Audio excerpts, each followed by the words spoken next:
চাওক বিজেপি নেতৃত্বাধীন চৰকাৰখনে যেতিয়া চৰকাৰ গঠন কৰিছিলে আৰু সেই চৰকাৰ গঠন কৰাৰ পিছতে তেওঁলোকে ঘোষণা কৰিছিলে যে দুৰ্নীতিৰ ক্ষেত্ৰত শূন্য সহনশীল নীতি অৱলম্বন কৰিব আৰু তাৰ পিছত দেখা পোৱা গৈছে যে ৰাজ্যৰ প্ৰান্তে প্ৰান্তে কিন্তু এইখন চৰকাৰৰ দিনত দুৰ্নীতিৰ মুকলি বেহা চলিছে আৰু এই মুহূৰ্তত মই তেনে বিভাগীয় কামত হোৱা অনিয়ম দেখুৱাবৰ বাবে উপস্থিত হৈছোঁ। বনাই বামুণপুখুৰী সংযোগী এক পথ, যি পথটি 2023 চনত আধাৰশিলা কৰিছিলে। তাৰ পিছত কিন্তু ঠিকাদাৰে কাম এৰি গ'ল আৰু যিসকল লোক এই পথেৰে অহা যোৱা কৰে জমৰ যন্ত্ৰণা ভুগি পাৰ কৰিবলগীয়া হৈছিল। তাৰপিছত শেহতীয়াকৈ যেতিয়া বাতৰি পৰিৱেশন কৰা হ'ল ধাৰাবাহিকভাৱে, তাৰপিছত পুনৰবাৰ কাম কৰিছে। কিন্তু পুনৰবাৰ কাম কৰাৰ পিছত কামৰ নমুনা মই দেখুৱাইছোঁ, NKTV দৰ্শকসকলক দেখুৱাইছোঁ যে এই পথটি যে 2023 চনতে আধাৰশিলা কৰিছিলে, আধাৰশিলা কৰাৰ কাম আৰম্ভ কৰাৰ আজি 25 চন সোমালেহি কিন্তু কামৰ অগ্ৰগতি কোনো নহ'লে। তাৰ উপৰি এই পথটো যি কামৰ শেহতীয়াকৈ যি কাম কৰিছে তাতো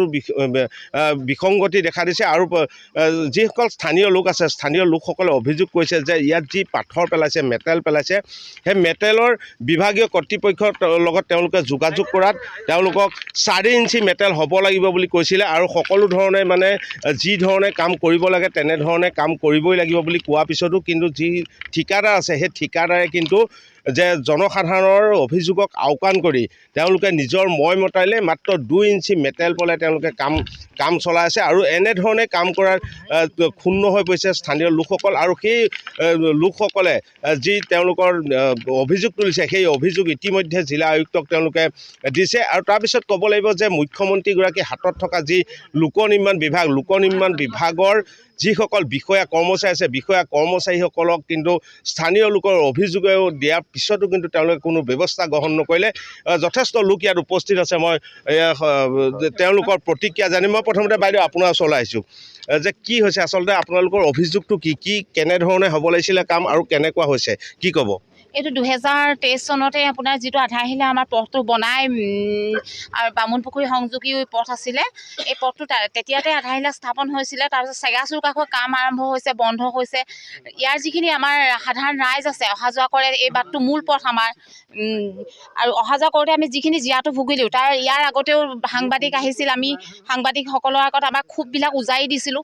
আৰু এতিয়া বৰ্তমান আহিছে, কাম হৈছে, কোনো বিভাগীয় মানুহ নাই ইয়াতে, ঠিকাদাৰ আহিছে, ঠিকাদাৰে কাৰোবাক দিছে তেওঁৰ তলত, তেওঁলোকে আহি কাম কৰিছে, ৰাইজে প্ৰতিবাদ কৰিছে। ধৰক ইমান নিম্নমানদণ্ডৰ কাম কৰিছে কিন্তু সেই কামখিনি তেওঁলোকে মনা নাই। আৰু তাৰ উপৰিঞ্চি এনেকৈ ধৰক যিখিনি পাতলকৈ শিল পেলাই গৈছে আৰু সেইখিনি আপোনাৰ এটা বছৰ নাযাবই, এই শিলখিনি ৰাস্তাটো বেয়া হৈ যাব।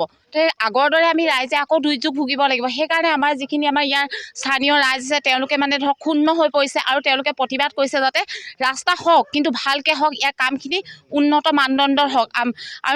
আৰু ইয়াৰ ৰাইজে আমাৰ যি মাননীয় মুখ্যমন্ত্ৰীক, যি লোক নিৰ্মাণ বিভাগটো তেওঁৰ হাতত আছে, মুখ্যমন্ত্ৰীলৈ আমাৰ ৰাইজে ইয়াকে আহ্বান কৰিছে যাতে তেওঁ মানে এই যিখিনি কাম হৈছে তাৰ যাতে সঠিকভাৱে কাম হয় নে নহয় তাৰ যাতে নিৰীক্ষণ কৰে তেওঁ। ধন্যবাদ জনাইছোঁ। যথেষ্ট সচেতন ব্যক্তি আছে, মই তেওঁলোকৰ পৰা জানিম। মই আপোনাৰ ওচৰলৈ আহিছোঁ যে অভিযোগটো কৰিছে আপোনালোকে যে কাম নিম্নমানৰ হৈছে, আচ্ছা কি হৈছে কওকচোন?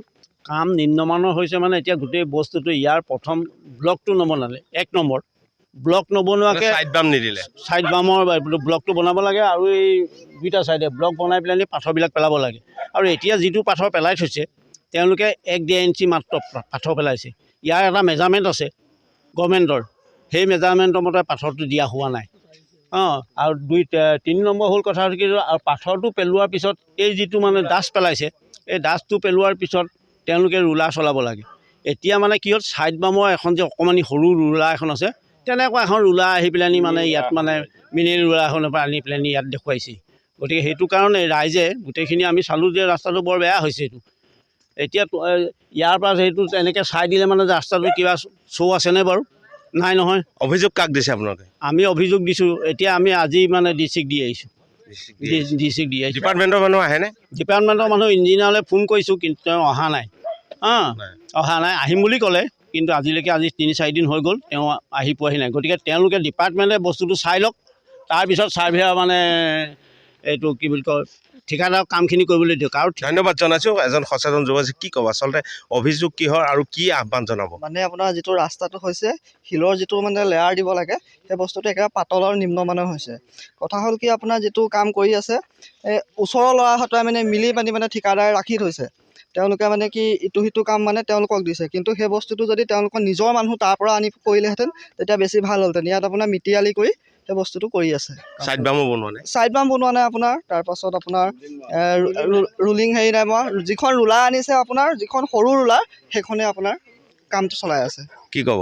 আচ্ছা, আমি আচলতে সৎটো আমাৰ কোনো নাই। আমাক ৰাস্তাটো দিলে কোটি কোটি বুঢ়াসকল ইয়াত মৰি গ'ল। আজি কত যুগ যুগান্তৰ পাৰ হৈ যোৱাৰ পিছত প্ৰথম ৰাস্তাটো হৈছে। পাই হেৰুৱাতকৈ নোপোৱাটো থকাটোৱে ভাল। পাই হেৰুৱাই যে আমি এতিয়া এইটো বস্তুটো যিটো বস্তু দিছে এটা গুটি, আমাৰ লাজ লাগিছে। আমি আজি এনেকৈ টিভি আগত ওলাবলৈ আমাৰ লাজ লাগিছে, কাৰণ এটা গুটি ক'ৰবাত আধাটো গুটি।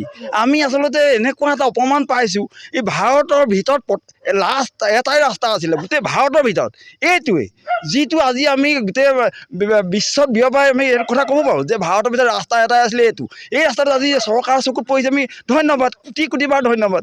আকৌ ৰাস্তাটো দিছে চৰকাৰৰ মানুহ এজনো নাই, ঠিকাদাৰ দিছে, ইয়াত ঠিকাদাৰ দেখিবলৈ নাই। মহৰি এটা দিছে তাকো একদম বুকু ফিন্দাই আহে, আজিও একদম আৰ্মিত সোমাবলৈ আহে। ইয়াত এইবোৰ নচলিব নহয়, ইয়াত নচলা পইচা কাম নাই। এতিয়া আমি আচলতে আমি কাজিয়া কৰিবলৈ নাযাওঁ।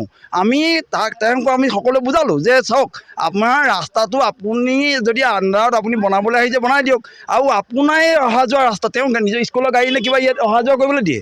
সেই ৰাস্তাটো যদি এমাহ নেযায়, আমিতো এতিয়া টিভিত দেখি থাকোঁ এচকলা এৰুৱাই, সেই এচকলা এৰুৱাটোতো আছেগৈ, সেইটো কি হ'বতো আমি চামেই। তাৰ আগত এতিয়া আমি এটা গুটিও দিয়াটো নাই, আধাটো গুটি 1 ইঞ্চি। এতিয়া আপোনালোকে কি কৰিব? স্থানীয় এতিয়া আমি আচলতে একো কথা নাই, আপোনালোকৰ জৰিয়তে আমি চৰকাৰক দৃষ্টিগোচৰ কৰিবলৈ বিচাৰিছোঁ। যদি চৰকাৰে আমাৰ ইয়াৰ ৰিপ্লাইটো যদি আমাক দিয়ে যে আমি এনেকৈয়ে কাম কৰিম, আমাৰ মতেহে কাম কৰিম, আমি চৰকাৰ আছোঁ আমাৰ মতেহে কাম কৰিম, তেতিয়া আমাৰ ক'বলগীয়া একো নাই।